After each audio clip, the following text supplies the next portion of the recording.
Hi, today I'd like to talk about something that's actually slightly disturbing. It's the amount of emails that I'm getting from people who are like really frustrated with their playing to the extent where they're physically or emotionally depressed about their playing. And this just illustrates, one, the power of the mind. In a way, it's good, it's the passion that you've got for the instrument, but it can be debilitating, even when it comes to performing or something like that. It can really slow your progress down, which is the kind of opposite to what we want, of course. So I want to give you a couple of ideas. Do with them what you will. How do you perceive yourself as a player? What are you working on? What are your realistic abilities? What do you want when you're practicing and performing? I think you really need to understand where you are as a player, and then understand what you need to work on and how to approach working on it. And then what you need to do is just observe yourself. Now, I live by a very simple rule. If you practice, you will improve. But of course, you need to be practicing effective exercises. Now, do you honestly know what you're capable of and where your limitations are? If you don't know your limitations, it's quite hard to work on them and improve them. So you need to be aware of them, and then you need to figure out, what do I need to do to work on these limitations in order to improve sound, or the speed of an articulation, or the speed of a harmonic slur, or a range issue. There's actually really simple reasons why they're not working, but if you don't know them, of course, they're not simple. So we need to break down where we're at and then observe. I keep saying this word, observe. Observe where you are, and what you're capable of doing.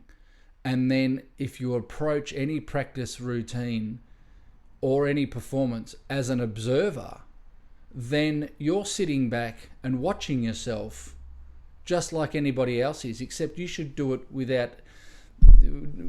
not critically at all, just out of interest. How does it feel today? How did it go? You're not going to play at your best every day. There is no golfer on the planet who can hit the middle of the fairway every single day. But to improve your performance, we need to have a healthy mind, and we need to have a healthy practice ethic. So firstly, there's a lot of videos about warming up, but I'm hoping that you've got a warm-up that works for you, covering the just all of the fundamentals. Now, I've got a video on warm-up, so check that out. I don't want to talk about that here. I want to talk about your headspace, basically. When you go in to work on something, what are your expectations? Are they too high? Are they reasonable? Are they observing? I need to work on the harmonic slur from B to D using first and third valve. Okay, how fast can I do it? If you're aware of how fast that you can do that, then you know what to work on straight away. Come in and work on it. Did you go faster? Yes or no? It doesn't matter whether you got faster or not. You tried. So the brain is going, okay, this is what I need to do, and it will process it over a day or a week or a month. You don't have to be able to do it now, but the fact is that you tried. I want a single tongue. Here's a story. Herbert L. Clarke took 3 years to learn how to single tongue at crotchet equals 120 semiquavers, 4 semiquavers per beat, in one breath for a whole minute. It took him 3 years. So it didn't just happen overnight. He worked on it every day. And the same thing applies to you. If you want to improve your tonguing, work on it at your limit and push your limit every day. Write it down so you've got the history of where you've come from. That's really exciting to do. That's why I put the practice diary in the ebook. You've got a record of your progress. It's really cool. So you should use it. Then every time you practice, you push your boundary, okay? And then you will realize over time your improvement. Now, range is often the main thing that people are worried about. And the reason that it's limited is because of the innate idea of how we think the instrument works. Now, there's plenty of videos here that talk about that as well. But the approach is to understand what you're capable of doing. And a lot of it is based on the harmonic slurs at loudly and softly. Can you do them up to speed? If you can't, there's your limit. You will hit a point where you're limited. That's cool. That's when you observe it and go, okay, that's where I'm at. So when you go to perform next time, you know what you're capable of, so you're not worried about it. Then you look at the piece of paper that has the music on it. I know what that sounds like. I know what it sounds like with the band that I'm playing in.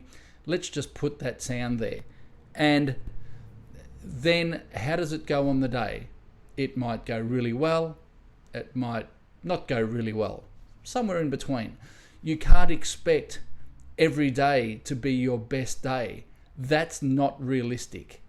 You need to observe, today I feel tired, or I had a big gig yesterday, I'm chopped out, or I haven't practiced for a few days, which is a no-no. So I don't feel 100%. That's always going to happen. You rarely feel good when you play. If you're lucky enough to feel good and play your best right at that point of the gig, that's really lucky. That doesn't happen very often. So you're better off learning to forget about it.